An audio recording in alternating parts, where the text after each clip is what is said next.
बिस्मिल्लाहिर्रहमानिर्रहीम। अस्सलाम वालेकुम नाज़रीन, आप यूट्यूब चैनल देख रहे हैं। मैं इमरान खान हूँ। अमरीकी सदर डोनाल्ड ट्रंप की मुलाकात हुई है फील्ड मार्शल आसिम मुनीर से और शहबाज शरीफ से। ये मुलाकात अमेरिका में हुई, इससे पहले उनकी दीगर रहनुमाओं से मुलाकातें जारी हैं। मुख्तलिफ ममालिक के जो सदूर या वज़ीर आज़म ये जब अमेरिका में आते हैं तो इनकी मुलाकातें होती हैं, और इस सिलसिले में ये एक मुलाकात फील्ड मार्शल आसिम मुनीर और शहबाज शरीफ साहब की भी हुई है। मुलाकात से पहले डोनाल्ड ट्रंप ने तारीफ़ की शहबाज शरीफ की और फील्ड मार्शल आसिम मुनीर की, और अच्छे अल्फाज में तारीफ़ की। और यानी जो फैक्चुअल है वो ये है कि उन्होंने तारीफ़ की, उन्होंने कहा जी वो मेरा इंतज़ार कर रहे होंगे, मैं लेट हूँ, मुझे जाके उनको मिलना है। उसके बाद उन्होंने मुलाकात की वो 4 तस्वीरें हमारे सामने आई हैं मुख्तलिफ, जिसमें शहबाज शरीफ साहब आसिम मुनीर की तरफ इशारा कर रहे हैं। एक में आसिम मुनीर साहब सामने बैठे हैं, शहबाज शरीफ और डोनाल्ड ट्रंप जो हैं दोनों कुर्सियों पर बैठे हैं। और इसके अलावा वहाँ पे अमेरिका की जानिब से उनके नायब अमरीकी सदर हैं और वज़ीर ख़ारजा मार्को रूबियो, ये भी मुलाकात के अंदर शामिल थे। जो मीडिया है उसको अभी तक कुछ नहीं बताया गया, मुलाकात के अंदर क्या बातें हुई वो भी अभी तक कोई एलामिया जारी नहीं किया गया। तो एलामिया क्या होता है, अंदर क्या हुआ है, ये चीज़ें आने वाले दिनों में पता चल जाएंगी। बहरहाल ये एक मुलाकात थी और डोनाल्ड ट्रंप ने मुलाकात से पहले तारीफ़ की और बाद में कुछ रिपोर्ट्स बता रही हैं, उन्होंने ऐसे अंगूठे का इशारा करके बताया कि अच्छी मुलाकात हुई है। पाकिस्तान इस मुलाकात में क्या मांग सकता है, या पाकिस्तानियों की तवक्कुआत क्या है, और अमेरिका क्या दे सकता है, या अमेरिका की तवक्कुआत क्या है पाकिस्तान से, इस पर हम बात करेंगे। दूसरा, फील्ड मार्शल की इस मुलाकात में मौजूदगी एक बड़ी अजीब चीज़ है। देखिए, पहले आप ये देखें ख्वाजा आसिफ इसके बारे में क्या कह रहे हैं। ख्वाजा आसिफ कह रहे हैं कि भारत में फतह, सऊदी अरब के साथ दिफाई मुआहदा और पाक अमरीका ताल्लुकात में बेमिसाल पेशरफ्त। 2025 कामयाबियों से भरपूर साल है अल्हम्दुलिल्लाह। हाइब्रिड निज़ाम की पार्टनरशिप की कामयाबियों का तसलसल, अल्लाहु अकबर। अब ये जो हाइब्रिड निज़ाम है इसको कहते हैं दोगला निज़ाम। आप डिक्शनरी में जाके देखें तो इसको दोगला निज़ाम कहते हैं, यानी जिसमें कोई एक मामला नहीं चल रहा, ये दोगला है, दोगला निज़ाम है जो चल रहा है। ख्वाजा आसिफ कह रहे हैं, मैं तो नहीं कह रहा। अब मामला ये है कि अगर तो पाकिस्तान एक जमहूरी मुल्क है तो अमरीकी सदर के साथ पाकिस्तानी वज़ीर आज़म को मुलाकात करनी चाहिए थी, और अमरीकी सदर के साथ क्योंकि उनके पॉलिटिकल लोग थे, नायब सदर और वज़ीर ख़ारजा, तो यहाँ पे वज़ीर ख़ारजा हो सकते थे, वज़ीर दिफा हो सकते थे, जो आर्मी चीफ के बॉस हैं वो तो वज़ीर दिफा है ना, या हो सकता था कोई और, इसहाक डार हो सकते थे नायब वज़ीर आज़म पाकिस्तान के। लेकिन यहाँ फील्ड मार्शल को शामिल किया गया जो आर्मी चीफ है पाकिस्तान के, जबकि अमेरिका की जानिब से उनके आर्मी चीफ नहीं थे या उनका कोई दिफाई ओहदेदार वहाँ पे मौजूद नहीं था। तो ये बता रहा है कि अमेरिका में डेमोक्रेसी है और पाकिस्तान के अंदर डेमोक्रेसी नहीं है। पाकिस्तान के अंदर एक ऐसी सिचुएशन है जहाँ पे आर्मी चीफ जाता है दूसरे ममालिक के सरबराहों से मुलाकात करने के लिए और साथ वज़ीर आज़म को रख लेता है, बज़ाहिर ऐसे दिखाई दे रहा है। और यानी ये आम बात नहीं है, ये ख़ास बात है। और अमेरिका इस बात को समझता है कि पाकिस्तान में इक़्तिदार किसके पास है, तो जिसके पास इक़्तिदार है उसी से बात करनी है ना। शहबाज शरीफ तो मुलाकात में शामिल हो गए क्योंकि उनके पास एक ओहदा है, लेकिन अमेरिका अच्छी तरह जानता है कि पाकिस्तान के फैसले आर्मी चीफ आसिम मुनीर करते हैं, तो मुलाकात तो उनके साथ होनी चाहिए, तो मुलाकात हो भी उनके साथ रही है। अब ये तस्वीरें बना के इस वक्त जो लोग खुशियाँ मना रहे हैं ना, वो कल को सर पकड़ के रोएंगे कि ये हमने किया क्या है। ये जो डेमोक्रेसी के ऊपर या सिविलियन सुपरमेसी के ऊपर इन्होंने धब्बा लगाया ना, आज के बाद ये कभी भी रूल ऑफ लॉ की बात नहीं कर सकेंगे। यानी आज के बाद जब भी कभी नून लीग कहेगी वोट को इज्जत दो, तो ये फोटो निकाल के सामने लगा दी जाएगी। आज के बाद जब भी नवाज शरीफ या शहबाज शरीफ कभी ये बात करेंगे कि एस्टेब्लिशमेंट या इदारे अपनी हुदूद में रहें, तो ये फोटो निकाल के सामने लगा दी जाएगी कि जनाब आप किन इदारों को अपनी हुदूद में रहने की बात कर रहे हैं, आप तो आर्मी चीफ को लिए अमरीकी सदर से मिलने चले गए थे। तो ये एक प्रॉब्लमैटिक चीज़ रहेगी फ्यूचर में PMLN के लिए। ये तस्वीरें बन तो रही हैं, वक्ती तौर पे शायद फ़ायदा भी दे रही हैं। और डोनाल्ड ट्रंप की मैं बता दूँ, उसको आदत है, जब इमरान खान साहब डोनाल्ड ट्रंप को मिलने गए थे ना, तो उस वक्त भी उसने इमरान खान की बहुत तारीफ़ें की थी। अल्फाज मुझे आज भी याद हैं, और इन विजुअल से बहुत बेहतर विजुअल्स आए थे। ये जो आज विजुअल्स आ रहे हैं ना तस्वीर खिंचवाने के, चलने फिरने के, तब बहुत सारी वीडियोज़ भी आई थी, तस्वीर भी आई थी, विजुअल्स आए थे, बैठे हुए बातें कर रहे थे, एक दूसरे के साथ खुलकर बात करते हुए भी वीडियो बनाई थी, जो यहाँ पे नहीं आई। तो वो मुलाकात और उसका तासुर इससे बहुत बड़ा और ऊंचा था, विजुअल्स ज़्यादा रिच थे। लेकिन जब इमरान खान साहब के ऊपर ये हालात पैदा हो गए तो आज डोनाल्ड ट्रंप जो दूसरी ऑप्शन है उसके साथ बात कर रहे हैं। ये रियलिटी है, इससे आप भाग नहीं सकते, क्योंकि दुनिया ने डील करना उसके साथ जिसका पाकिस्तान के ऊपर कंट्रोल है। तो इस वक्त तो पाकिस्तान पे कंट्रोल मिलिट्री एस्टेब्लिशमेंट का है और उनके लाए हुए लोगों का है, तो उनके साथ वो डील कर रहे हैं। डोनाल्ड ट्रंप ने इमरान खान के बारे में कहा था कि द ग्रेट प्राइम मिनिस्टर और wonderful athlete, very good and popular leader, और पता नहीं क्या कुछ उन्होंने करार दे दिया था इमरान खान साहब को। बड़ी लंबी चौड़ी उन्होंने तारीफ इमरान खान साहब की भी की थी, और ये डोनाल्ड ट्रंप की आदत है।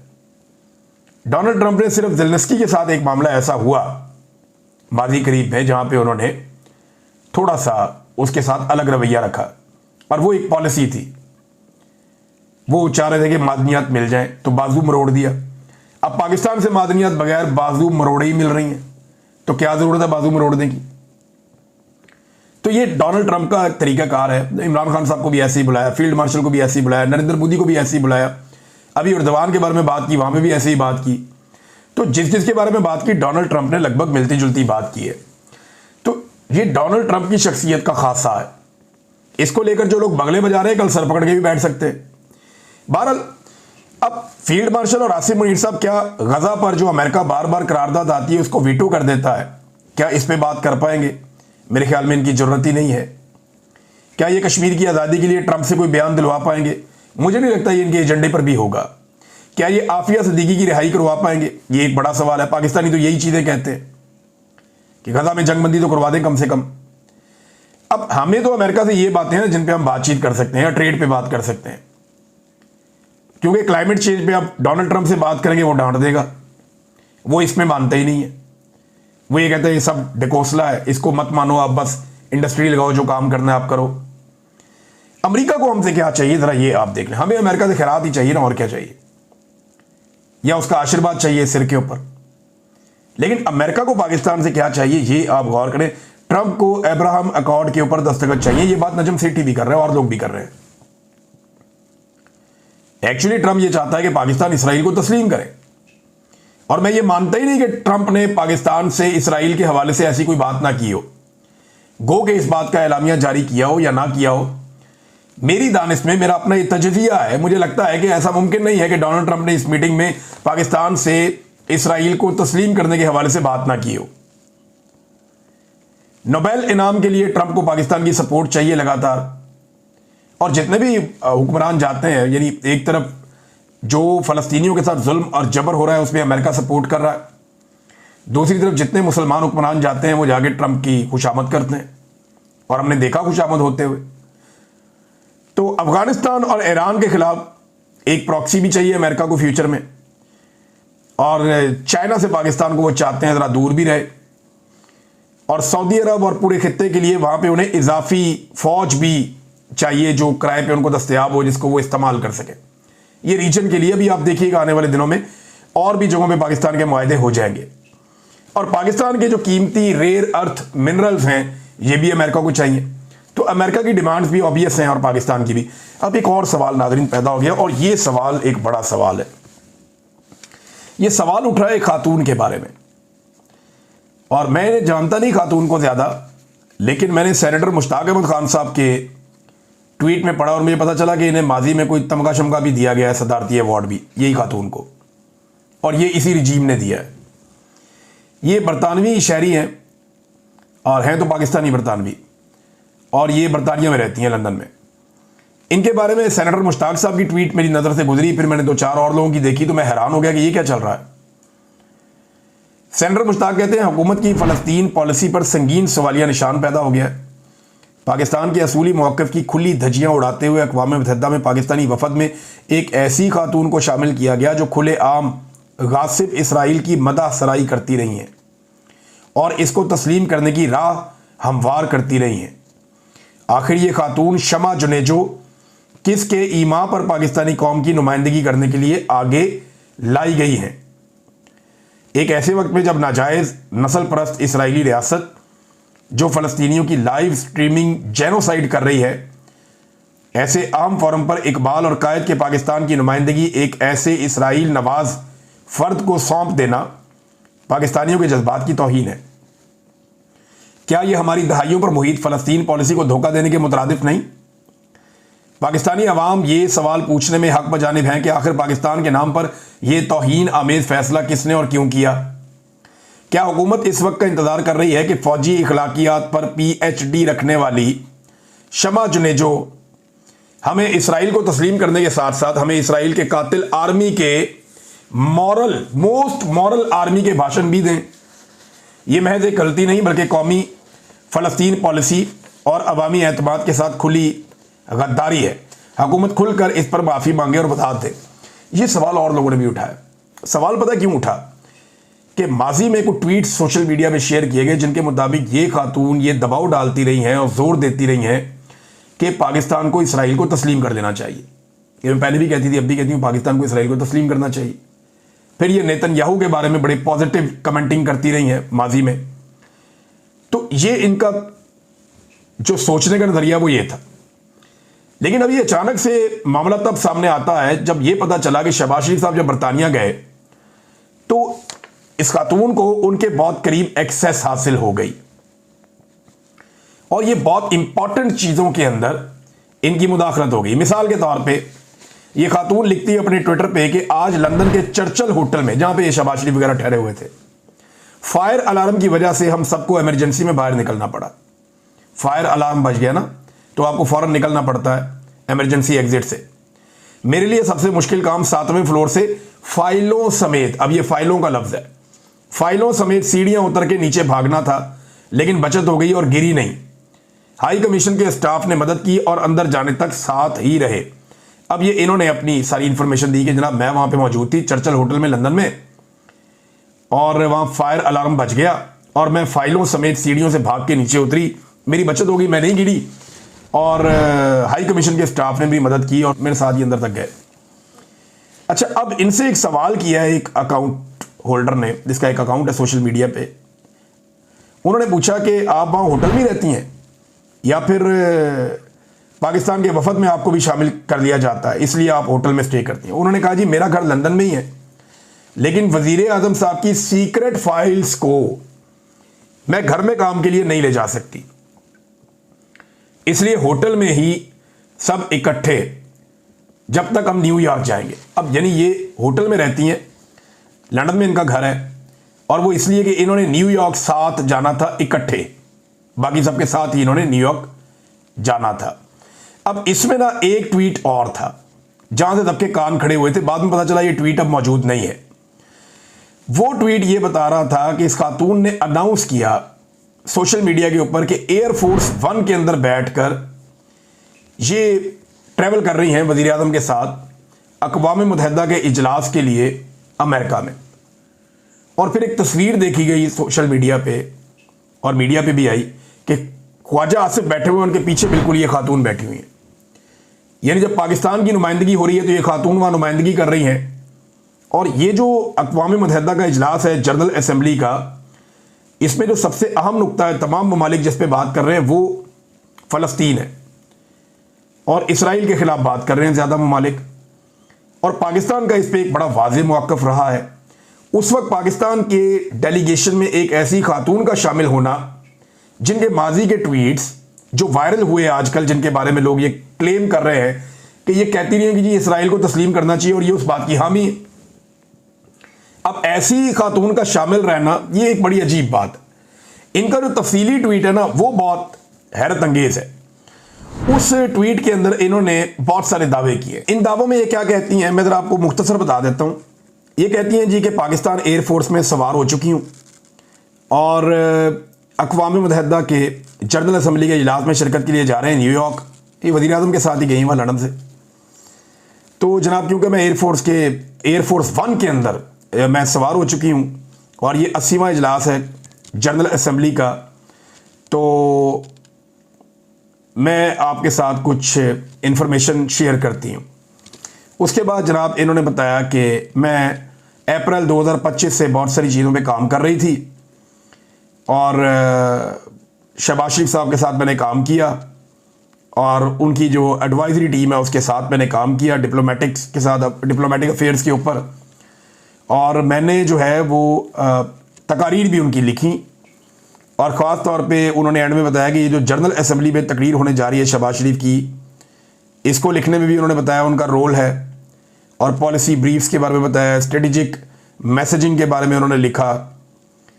तो ये इतना इंपॉर्टेंट सारा कुछ इन्हें कैसे पता चल गया, और वजीर आजम की जो सीक्रेट फाइल्स हैं उन तक इन्हें रसाई कैसे हासिल हुई, ये सवाल सोशल मीडिया पे उठाया जा रहा है।